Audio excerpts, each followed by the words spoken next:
Let's get salty! Everyone, Zeddy here again today with a brand new video. And yesterday we covered the best cards for each class in Hearthstone history, going over some ridiculously broken stuff. And today we're going to take a look at the other side of it. Arguably kind of broken cards too, but broken in the way that why would you ever put these in your deck? They're awful, they're garbage, and they have led to a lot of good memes and a lot of good stupid moments from randomly generated, discovered, who knows. These cards always pop up at some point, but rarely do they ever pop up in an actual deck list. So let's take a look at the worst cards for each class in Hearthstone history. So we'll start again with Demon Hunter, and there is not a lot of bad Demon Hunter cards. First, I thought about Blood Herald, but you can kind of manipulate it, make it big, and that's kind of cool. I got an achievement with it, getting a 30-30 minion, I think, or 20-20, not sure which one it was, but regardless, for me, it's got to be Soul Split, the 4-mana spell that copies a demon. And, well, Demon Hunter just doesn't really care about copying demons, unless it's like Moarg with Philosophy to OTK your opponent. And that's 1 mana and a lot more flexible. And Soul Split, I mean, I guess if Big Demon Hunter ever becomes a thing, this card might be viable, but as it stands, it's like, you know, slightly cheaper faceless for only demons. I've never seen this in a Demon Hunter deck that actually did anything, and you get it from like a random spell generation, you're gonna feel pretty bad. So for me, it's got to be Soul Split, but honestly, Demon Hunter cards just aren't that incredibly bad, so even this thing isn't that incredibly bad. Next, we have Druid, and there are some incredibly bad Druid cards, but there's only one that absolutely takes the cake beyond belief, and that is Dusk Fallen Aviana. Absolutely the worst Aviana by far. 5 mana, give your opponent basically 10 free mana to play with, and then maybe if it lives, then you get it. There's not many ways to activate this other than like cheating out with like a Llama bot, or like putting it dormant with Maiev and waiting a couple of turns to finally get that sweet mana utilization. Just an unbelievably bad card, and basically led to a lot of dumb moments where things got like devolved or evolved into, and you summon a Duskfallen Aviana, and then the game becomes an absolute clown fiesta. But other than that, card is unbelievably bad, and basically I feel like it was just introduced because Druid was so good at the time, like we can't possibly give them a good legendary, and yeah, they accomplished that. This thing is ridiculously bad. For Hunter, this was a toss-up for me between two cards. The first one I was considering was Ball of Spiders. It's 6 mana and you get 3 web spinners, so 3 mana worth of stuff for 6. Not exactly the best payoff. But for me, the fact that Ball of Spiders can generate this card, Acid Maw, puts it over the top. Acid Maw for me is the worst card in Hunter history. 7 mana 4/2, and whenever another minion takes damage, it dies. And I mean, I think the point of this was to pair it up with Dreadscale, which is introduced in the same expansion. And you have Acid Maw, Dreadscale, and it's a board clear for 10 mana in Hunter. Why would you ever care about this? And the only time we ever saw board clear ever matter in Hunter, like to that extent, was either like Zephrys or like a magnetic mech combo where you could put like that 6-drop and a Venomizer and clear the board like with missiles. That was about it. But those are a lot better and a lot more flexible than this absolute abomination of a card.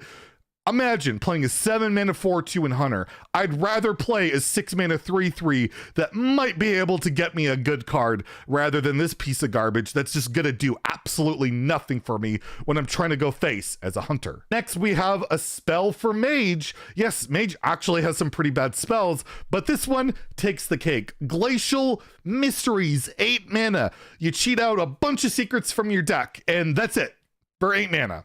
It's like Mysterious Challenger, but for 2 mana more, without the body. And why would you ever do this when you can play secrets on turn 1 for 0 mana with a Cabal Lackey, or play on turn 3 with a Kirin Mage? Like, there are so many ways to cheat out better secrets. Like, it's just, what are you doing with this? Literally the only purpose this card has ever served was to make like Cyclone or Glyph or generated spells worse. You get this in your hand, it feels terrible 99.9% of the time. An unbelievable bad card, and I've yet to see anyone build a deck with this card and actually make it playable to any extent. Just horrendous. One of the worst cards ever made. For Paladin, we have a weapon. It's called Light Sorrow. It's a 4 mana 1/4 weapon, so it's like a Light's Justice for 4 times the amount, but it gets buffed whenever a Divine Shield is popped on the board. Wow, incredibly bad. Like, I've never seen a Divine Shield weapon build ever work, like ever. This card is just ridiculously terrible. Why would I not just play True Silver, which is 4 attack immediately without any setup, and that card is just basic. This thing is unbelievably awful, one of the worst weapons ever made. And imagine opening this as your epic back in the day. Epics used to be so bad compared to what they are today. And there was no duplicate protection on epics back in the day. You could open this thing up like 6 times in a row. That would feel just so awful. Speaking of bad epics, we have a card for Priest, Surrender to Madness. So what you would do is it's a 3 mana spell. You destroy three of your mana crystals, and then you give all your minions in your deck +2/+2. Compare this to Embiggen. That's 0 mana, same effect, except your minions cost 1 more. This would literally nuke your mana crystals, putting you 3 behind. And how are you ever winning?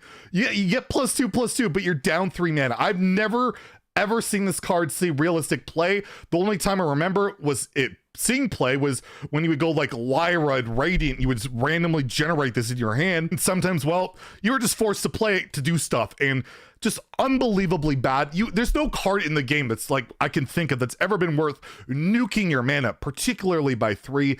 Yeah, it's Keleseth, it's Embiggen, but oh my god, did the penalty for it just suck way too much. Next we have Rogue, and Rogue got one of the worst weapons ever in Poison Blade. Another terrible epic, by the way. 4 mana 1/3, and whenever you hero power, it gains +1 attack. Wow. So you want to make this like Assassin's Blade level with 3 attack? Hell, you got to hero power twice. Spend 4 mana to get +2 attack. Take a look at Nitro Boost Poison. That's 1 mana, gain +2 attack on your weapon, plus a minion if you somehow corrupt it. It's just one of the worst cards ever. I remember they had like nerf Blade Flurry, and like we had to open up design space, and they introduced this piece of garbage. People like really for this? But when we saw Kingsbane down the road, it made a little bit more sense. But Poison Blade, just one of the most embarrassingly bad cards that just never worked in any competitive, or hell, even a meme deck. Meme decks could barely make this work. Just unbelievably bad. Next, we have Shaman, and I mean, it's Marabi. It's Marabi. I thought about Icebreaker, 3 mana 1/3 weapon, but at least that could push 3 damage, right? But then you have Marabi, this 6 mana 4/4 legendary, and if you freeze something, you get a copy of it. Wow, that's incredible. You're playing a 6 mana 4/4, and you might get a copy of something if you freeze it. That's just the worst thing I have probably ever seen in Hearthstone, and I still can't believe they made an entire freeze archetype around this for one expansion that literally did nothing, and then they just abandoned it, and we've never seen this ever again, and one of the most failed things in Hearthstone history. My god, Marabi, you are just the worst. Next we have Warlock, and we have Demon Fuse, a 2 mana spell. You give a demon +3/+3 in your opponent a mana crystal. Do you think ramping your opponent is worth getting +1/+1 because that's what you get over Demon Fire?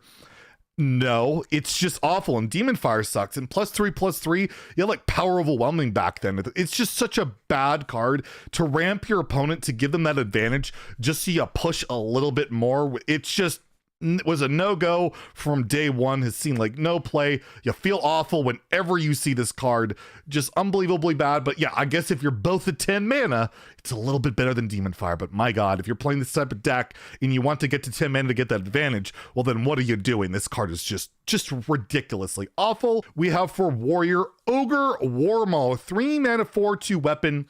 And 50% of the time you attack with it, it hits the wrong thing. And for me, well, that's 100% of the time, making it unplayable. But even then, we had like 2 mana War Axe back in the day. Do I really want to spend 1 more mana to get 1 more attack just to get screwed over by bad RNG? Just a ridiculously awful card. Sure, if there's like only the face available, you're always going to go face, but other than that, this card was awful. Even in Arena, where like a 4/2 weapon was really good, you still never wanted to pick this card. It was bad in Arena because the like missing with this one time was game losing. Unbelievably bad card. And there you have it. Those are the worst cards for each class in Hearthstone history. Let me know in the comments below what you agree with, disagree with. What do you think are the worst cards for each class? And hey, maybe we'll tackle the neutrals in an upcoming video. I'll let you guys know about that. Have a great day. And stay salty, my friends.